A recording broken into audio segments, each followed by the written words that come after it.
il n'entre pas. Simon-Pierre, qui le suivait, arrive à son tour. Il entre dans le tombeau. Il aperçoit les linges posés à plat, ainsi que le suaire qui avait entouré la tête de Jésus, non pas posé avec les linges, mais roulé à part à sa place. C'est alors qu'entra l'autre disciple, lui qui était arrivé le premier au tombeau. Il vit et il crut. Jusque-là, en effet, les disciples n'avaient pas compris que selon l'Écriture, il fallait que Jésus ressuscite d'entre les morts. Acclamons la parole de Dieu. Louange à toi, Seigneur.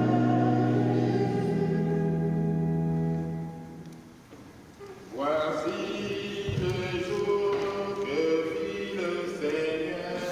Alléluia, Alléluia, Alléluia, Alléluia. Jour d'allégresse, jour de joie, jour d'allégresse, jour de joie. Et oui,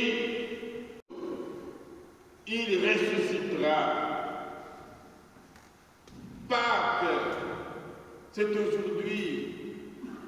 Pâques signifie en hébreu Pessah, c'est-à-dire passage. De quel passage s'agit-il? Marie-Madeleine se rend au tombeau de bon matin. C'était encore les ténèbres. Ténèbres pas seulement au niveau atmosphérique, mais ténèbres aussi dans son cœur. Ténèbres dans le cœur des disciples. Pendant 3 ans, ils ont suivi un maître, Jésus. Pendant 3 ans, ils ont entendu son enseignement.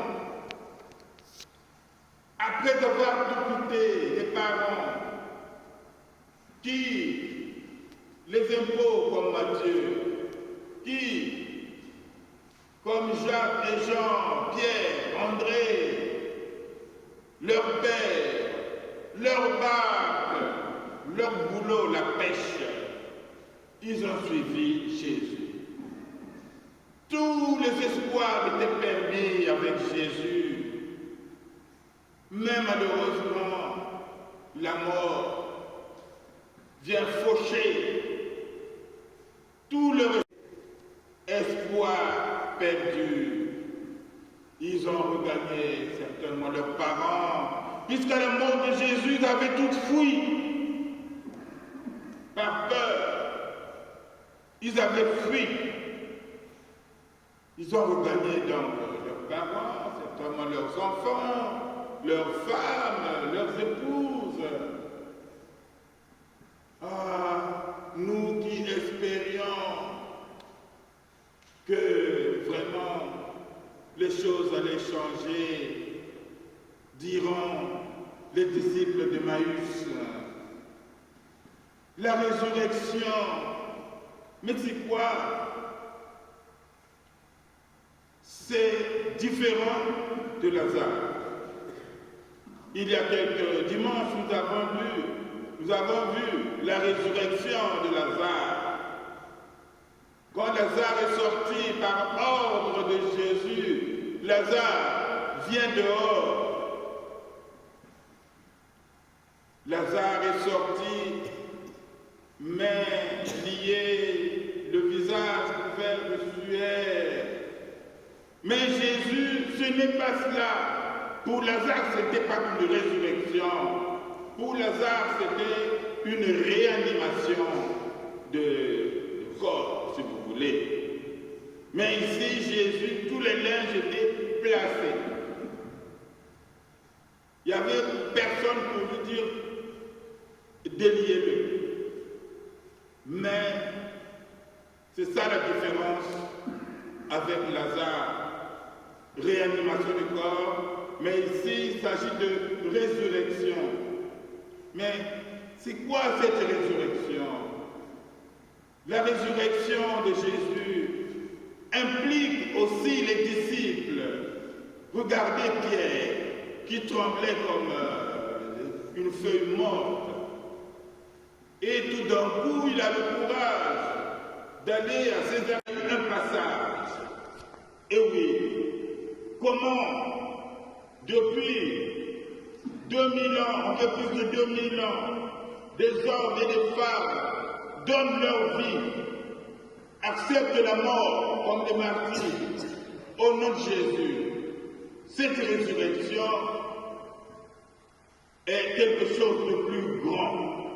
Cette résurrection a impliqué aussi ceux qui ont mis leur espoir en Jésus. C'est cela, célébrer la Pâque. Célébrer Pâque ne signifie pas venir s'asseoir à l'église et puis écouter, et après, bon, j'ai été à l'église au moins à Pâques. Bon, moi j'ai eu le temps d'aller. Pâques nous implique tous. Si les apôtres étaient ressuscités avec Jésus, en changeant, en assurant ce passage de la peur au courage, passage de la honte à la joie, passage de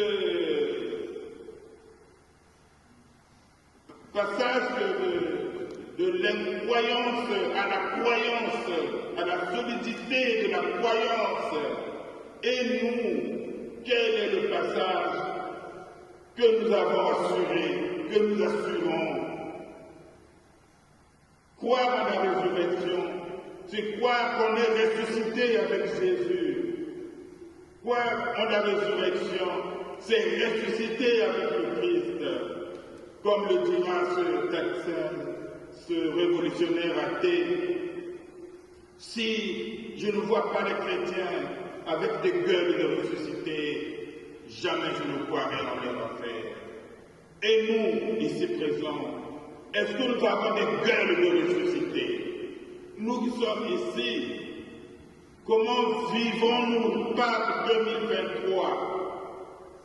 Comme avant, pendant le carême, nous nous sommes exercés à viser un comportement pour que, à la fin du carême, tout change. Oui, carême c'est le printemps. Les feuilles retrouvent leur verdure. Les arbres ont commencé à fleurir. Alors, oui, j'ai compris le message. Le Christ est ressuscité, ressuscitons avec lui.